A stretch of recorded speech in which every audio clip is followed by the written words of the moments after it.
Hello there. My name is Stephanie, and I'm an alcoholic in recovery.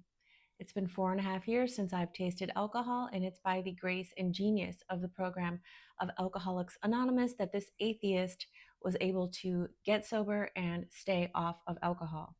My point in life, my whole purpose for being here is alcohol abstinence awareness, harm reduction, and spreading the good word of Alcoholics Anonymous. I hear a lot that people say that Alcoholics Anonymous has a high failure rate and this and that. Those statistics are flawed and fallible because it's really impossible to follow a person's alcoholic journey through recovery and all the failures in between. But I do know that it's hard because it's hard. People quit because it's hard. AA does not work if you quit. You cannot quit before the miracle. You have to stay and continue to do it if you want it to work. So unless you've been in the program for many, many years, 5 years, working it day in and day out, you can't really tell me that it fails or it doesn't work. You just cannot tell me that because I know the people who do the steps and work the steps stay off the sauce. And so let's review where we have left off on step 6. What you're going to do once you're able to stop the drinking, you're going to have to deal with your maladaptive behaviors. Those character flaws and defects, although I don't like that word, those character flaws and defects that enable us, push us, motivate us to behave in selfish, addictive, alcohol abuse disorder type of ways. We will make a lot of promises with alcohol and we will break a lot of promises with alcohol, and alcohol will do the same for us.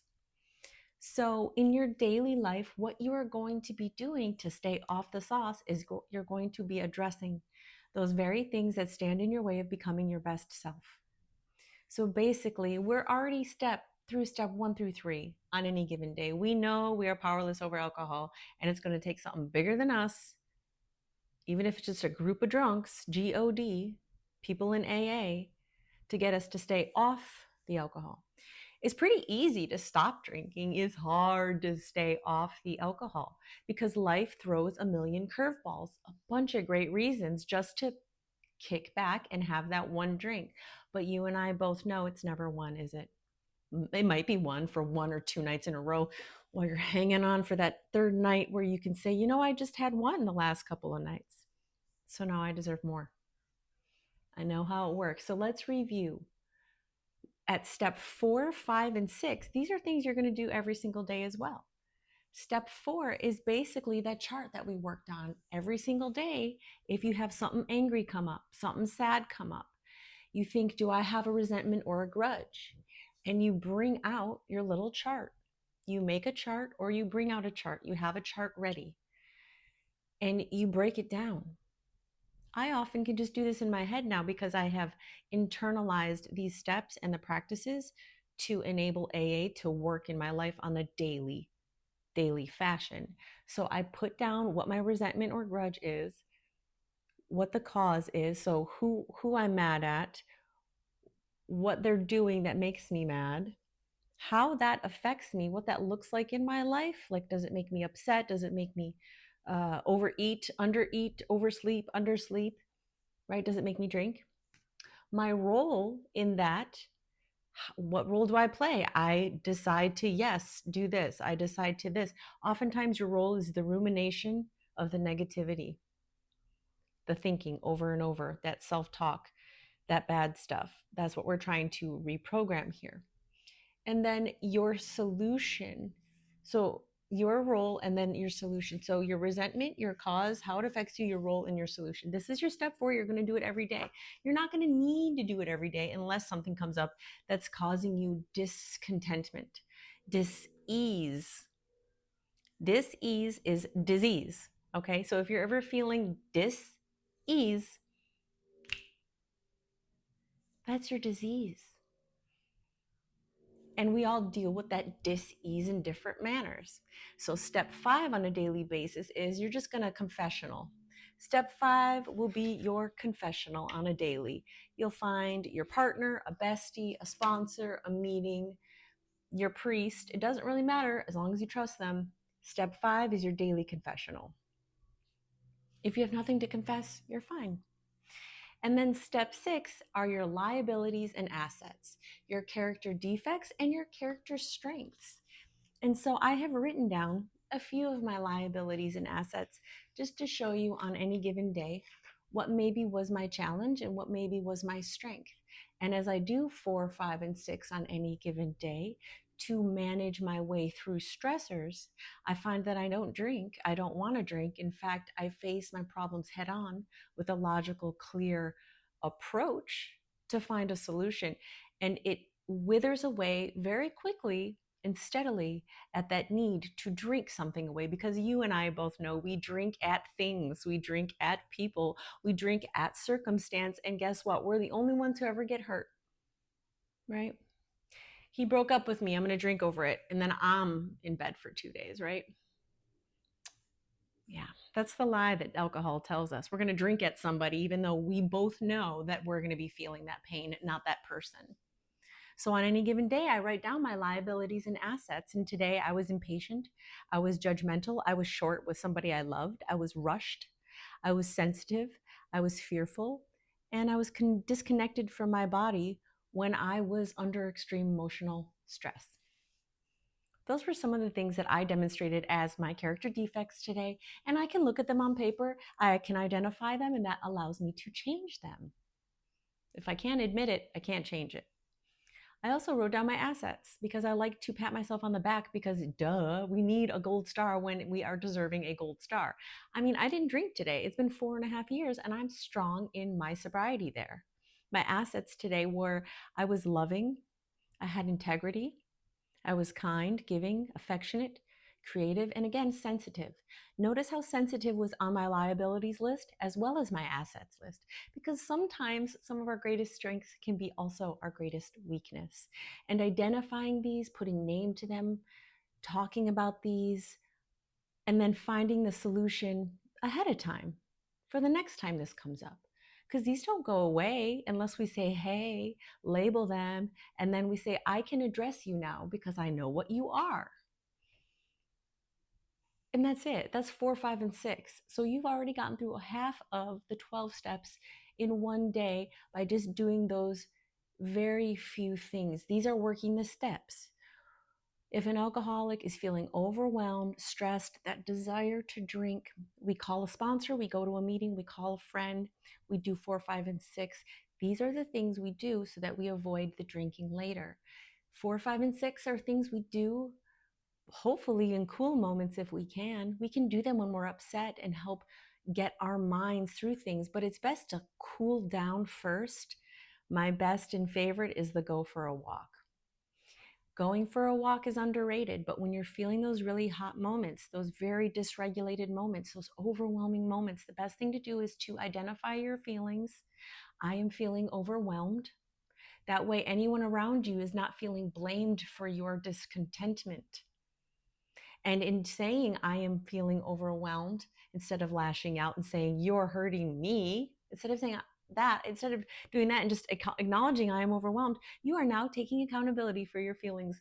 Look at you taking accountability. One of the biggest tenets of AA that keeps us off of the sauce is taking accountability. And not only when you're feeling overwhelmed can you say that and take accountability, but in the same breath, you take the blame off the people around you. Because so much of our discontentment, our dis-ease in our life is us believing that the people around us that hurt our feelings are doing it to injure us, either on purpose or on accident. We tend to see the world as affecting us, meaning if we're not in acceptance that the world is the way it is and we have to adjust to find comfort, if we cannot accept that, then we're always going to be in this victim mentality that is really dangerous, that drives us to drink, because the woe is me would drive me to drink all the time. I would work so hard, right? I would be living alone in LA, working my butt off as a nanny, paying my own bills, living in a studio. And I would say, and I'm writing an album, a music album, I'm doing all of these amazing things. And at the end of the day, I say, I would deserve this. oh, my body hurts. Oh, I work so hard. Woe is me. This is my treat. But that is the lie that alcohol tells us, because I know logically, outside of my addict um, dependency on the alcohol brain, I know that logically that alcohol is going to bring me nothing but discomfort the next day, because I could never stop at one, and I knew it, and I lied to myself constantly, and therefore I allowed the alcohol to lie to me as well. That doesn't happen anymore, and I'm not driven to drink. Not to say I don't sometimes feel that animalistic reflex, like I want to drink when I'm feeling super stressed. I will have sometimes that reflex, like a craving, but it's so minuscule and it's so fleeting and it's so quick, and I never ever ever consider following through, because I've been working the steps for so long. It doesn't even compute that that's a solution. And this is one of the things I really need to get through to y'all who are really trying to negotiate with your alcohol relationship. You're going to say to yourself, only wine and only on the weekends, right? Only after 5 o'clock Pacific time. Never liquor, only beer and wine. These negotiations show that this has a hold on you in a way that you are not in control, and you are trying to find a way to negotiate a deal in which y'all can hang out without it taking over. Making the excuses for the alcohol is very dangerous, and you have a disordered drinking if you're negotiating. I'm going to stop preaching on that. Let's see what Mr. Rogers, in fact, says about expectations, because I believe that expectations are one of our biggest character defects as human beings. See, our brains work in pattern recognition. And so we like to look at a situation, look at objects, look at beings, and we like to judge them based on our past experience, knowledge, wisdom, and learned information. With that said, we have a lot of expectations. We plan a vacation, we really expect to have fun. And then say we see one little inclination that someone is going to throw it off, and then you have a control freak parent losing their shit, and all of a sudden they are the problem, whereas the other dysregulated one is now in the shadows being out dysregulated by the head of the family. The head of the family is always the person who is most dysregulated and appeased to when distressed. We might think it's the person who pays the bills, but it's not. It's the person who loses their temper and dysregulation most often, and has the family accommodating for such behavior most often. Our goal is to have an even situation there. But let's see what Mr. Rogers says about expectations, because I believe if we can mitigate our expectations, if we can have realistic expectations, then we can help slow and decrease that disappointment. That's just a natural human feeling. But as we understand psychology and emotion more and more every single day, we understand more about these subjects.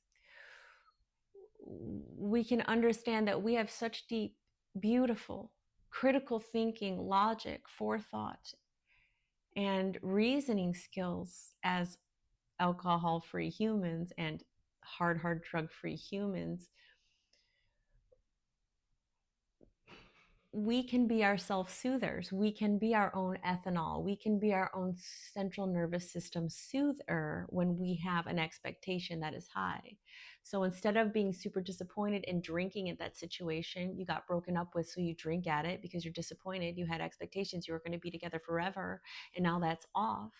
What happens is you will slow this cycle if you enter every situation, just starting now, by having realistic expectations. And Mr. Rogers says that expectation is rooted in self-expectance. Sorry. Mr. Rogers about expectation is rooted in self-acceptance and realistic outlooks, both for children and adults.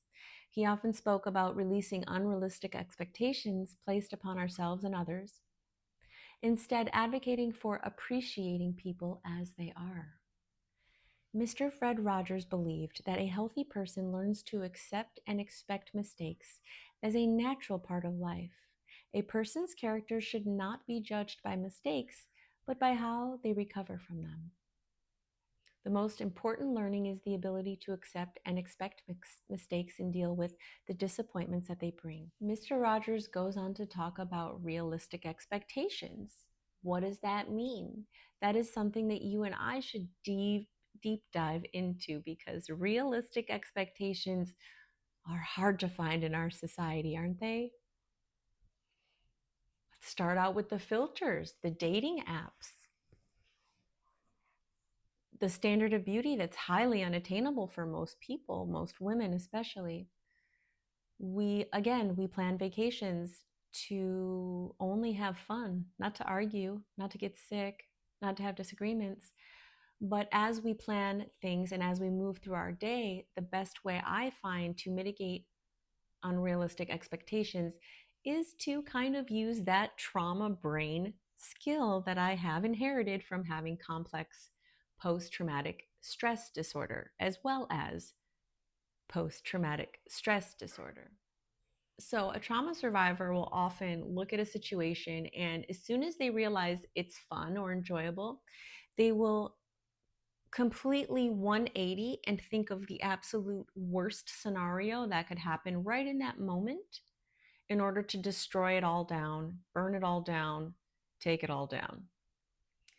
This is a common thing I have done my entire life, and not until I really got into trauma therapy, specifically trauma therapy, because it took a while. I was just in regular therapy, talk therapy, which was good, but I needed trauma therapy for myself. I learned that that is a trauma response that most people do not walk around looking for the exit route, looking for the sniper, looking for the rapist, looking for the drug that's going to be slipped nefariously into something when you're looking the other way. When you have been sexually assaulted by someone in childhood, like I have, you will grow up with different feelings in your body and feelings in your mind that will force you to have the worst ideas pop into your head in order for you to evaluate all stressors in any given situation and decide whether or not you can stay and play, or you got to get the heck out of there because it's your fight or flight. Now we know there's also fawn and freeze. Fight, flight, fawn, and freeze. So with the sexual assault, we often fawn, meaning we just whatever you want because we're groomed. But that superpower of trauma that I have just developed as a side effect of being traumatized and taking forever to heal is I'm able to look at any wonderful situation that I'm in, and I immediately, without even thinking about it, think of what's the worst case scenario that will happen right now and what would I do. And because I am an emergency medical technician, I was licensed back in the day, no longer licensed, but I got trained as an EMT, the ambulance people. It makes perfect sense that appealed to me, because that is exactly what I do in all situations still, and I haven't worked in that field for many, many years. And I evaluate all scene safety. When you go to a scene, you evaluate the scene safety first before you address your patients and the injured people. So that is how I have always entered every room I've ever existed in my life. And I think that comes from being violated as a child by the people I trusted most, violated and neglected. And so, for you, how you can take this trauma superpower that I have cultivated, curated, found to be quite destructive, but also helpful for me, you can take that and use it to your benefit in your daily life.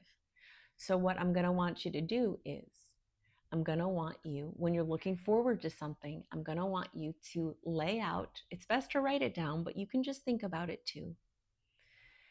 Write it in your notes app if you want to. You're going to think about what you want out of this experience, what you hope to gain or hope to experience. What's the worst case scenario that could happen, barring death, But if you are in that extreme state, you write that down, because that's where my mind always goes. Often it's rejection, not being liked, feeling weird and awkward somewhere. And then you write down, or you think about all of the space in between. So, what is the worst case scenario? What is the best case scenario? Sorry, what is the best case scenario? What is the worst case scenario? And what is in between? Okay, this could go this way. This could go this way. It could be just fine. Oh man, it could go way off in left field. And so you're preparing your mind beforehand. This is you setting an intention. This is how we set an intention. We evaluate a situation. We think of our best case scenario. We think of our worst case scenario. And then we find the middle part, and we have a goal to meet there. And then we remove all that from our mind and we enter, and we go with a glass completely empty. That is a superpower that you can cultivate by doing this often. If you have a first date that you're going on, or whatever date that you're going on, or meeting, an interview, you jot these things down. What's the best case scenario? What's the worst case scenario? And what's the middle ground? And you can also write the levels in between.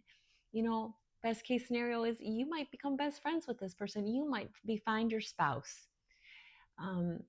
You might stay off the alcohol. You might stay off the sauce. So there is very little risk in practicing your steps 4, 5, and 6 daily, and then trying to mitigate unrealistic expectations.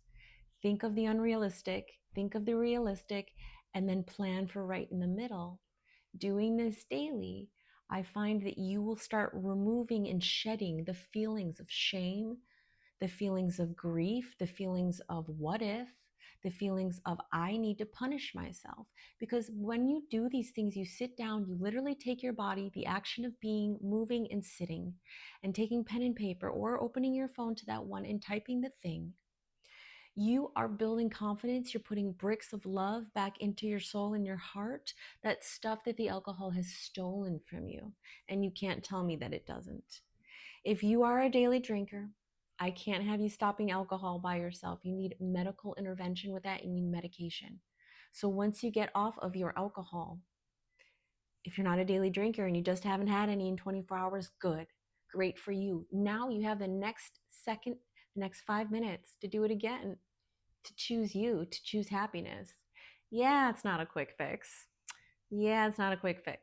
I've been in this program for 5.5 years and I'm not going anywhere. This channel is my 12th step, and I plan on making it my 12th step for the entire rest of my life in one form or another, because it's extremely important to me to give back the wisdom, because I believe what Alcoholics Anonymous teaches. In order for us to keep it, we must give it away. I have to share it with you because these nuggets saved my life. And I was consistently sexually assaulted by a man who said, you honor your father if you love God. So it was very difficult for me to wrap my mind around this God concept in the form of Alcoholics Anonymous. So my total advice to you there is do what I do and replace the word God with Mother Nature, with universe, with love, with goodness. Imagine there was a typo and there's no such thing as God. It was just good, and they left out an O. Put it out, put it out, put it out. The God is within you. It's that power. It is that love. Now, AA doesn't teach that God is within you. They're kind of Christian. They don't, well, it was formed with those Christian ideals that God is God and he kind of lives up there in the sky. But I believe, much like other people believe, that the God is kind of within you. That self-love, that motivation to move, give back, be of service, it comes from within. It is there. And that is another tenet of AA that keeps us from the sauce, being of service. So I love being of service. I love helping people. If you need a sponsor, if you need someone to talk to, please drop your name in the chat, and you can email me at steadydub@gmail.com. That's S. And you can ask for a sponsor, and we can do this long distance because I'm ready to sponsor. I'm ready. I'm ready to be there for someone on a one-on-one situation. If you need help, within reason, of course, of a person's respectful time. I'm just motivated because I know that alcohol has taken down a lot of people and it destroys lives, and we just don't need that. The reason I reference Mr. Fred Rogers is because I truly believe that he is kind of the Mother Teresa of our time, barring all the other weird Mother Teresa stories. He, though he was a pastor, I will not hold that against him. I believe that he believed in the true tenets of the original Christianity, which was helping people and loving your neighbor. Unfortunately, I was raised in a different form of Christianity that was extremely racist, judgmental, hateful, and violent and rapey. Yeah. So I won't hold it against him because I believe he practiced a true Christianity, which I can get down with if that's your thing. He was also just very kind and sweet. He did a scene in his TV show early when segregation was still a thing. He shared a foot bath with a black man on television, which was unheard of. But he quietly, subtly showed what Christianity. I'm going to cry because I wish this is what most Christians were like, but unfortunately, it's just not the case. um, Mr. Rogers gave Christianity a good name, and he did that practice in his show. Hold on, let me grab a tissue. I have real emotions.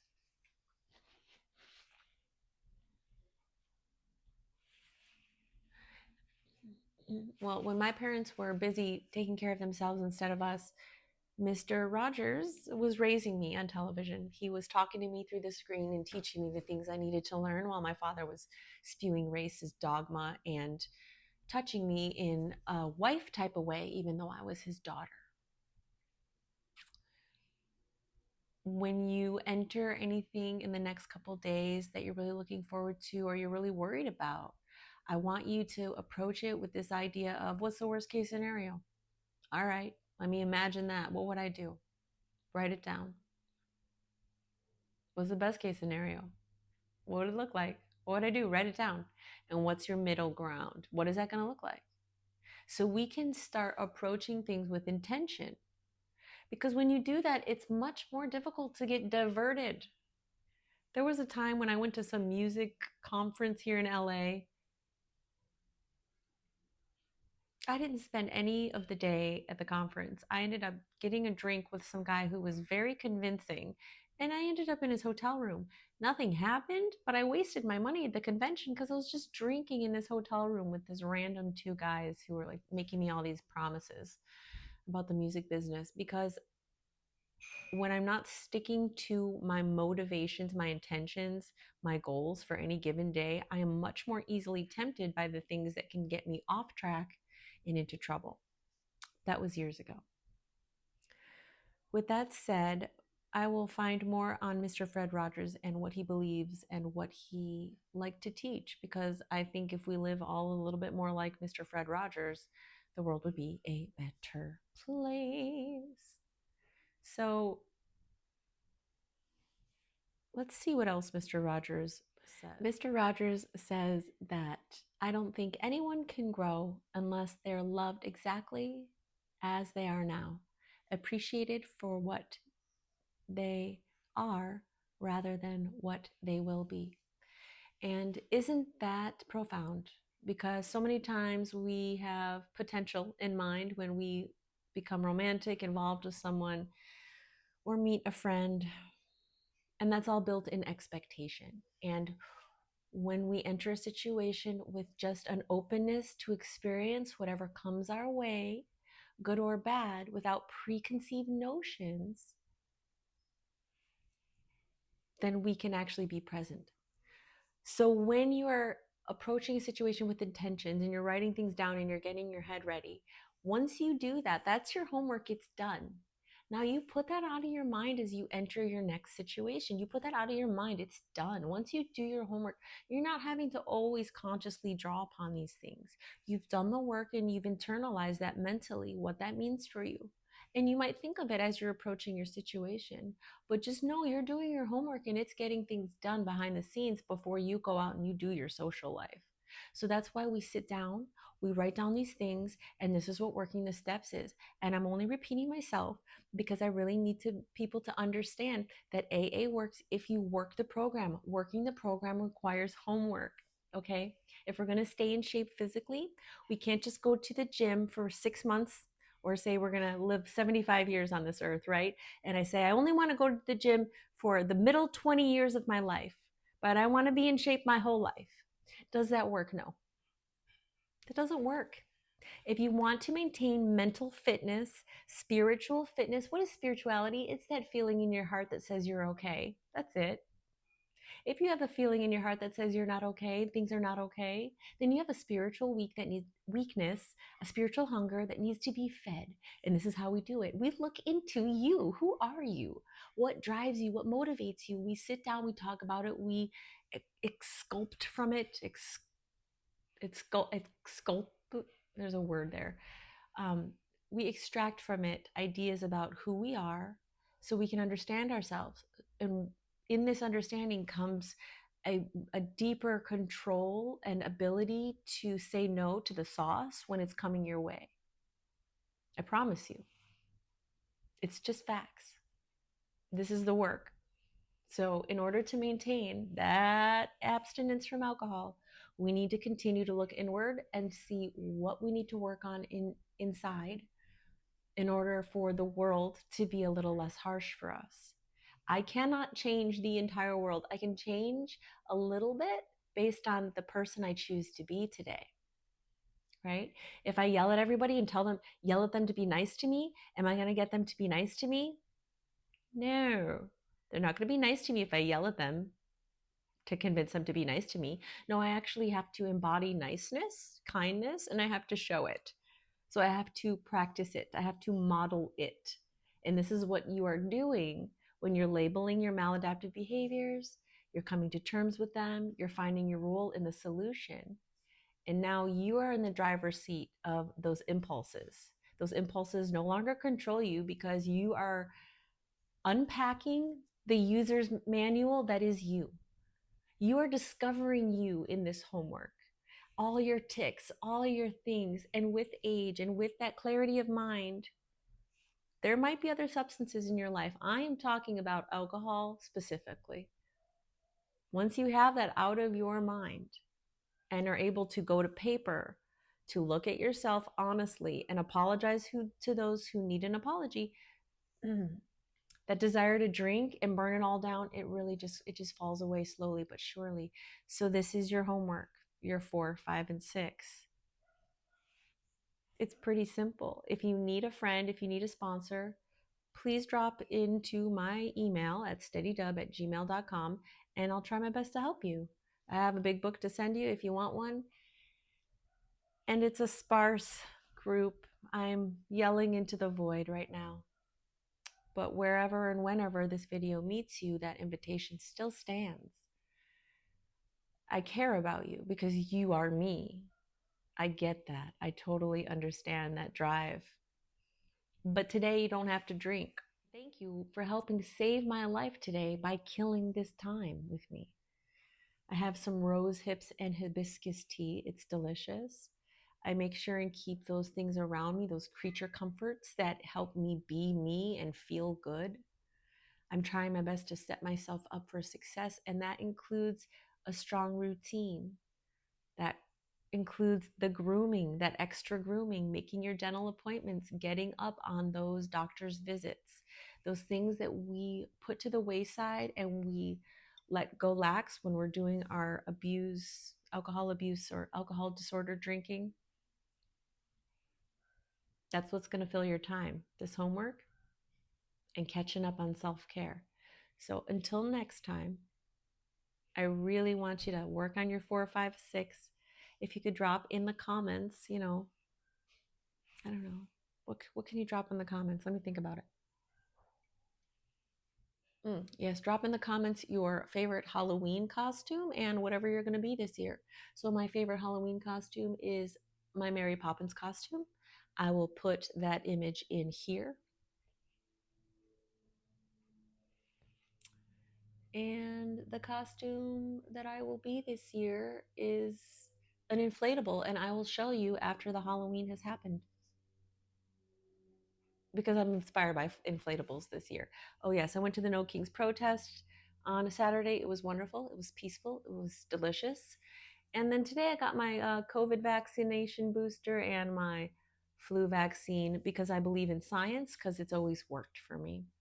So, wherever you are in the world, please be well. Please remember to brush and floss your teeth, drink your water, get your sleep, and no drinking alcohol today. You don't need it. You really don't. Trust me. Just 1 minute at a time, 1 day at a time. You're going to be okay. Thank you so much for being here with me. Namaste.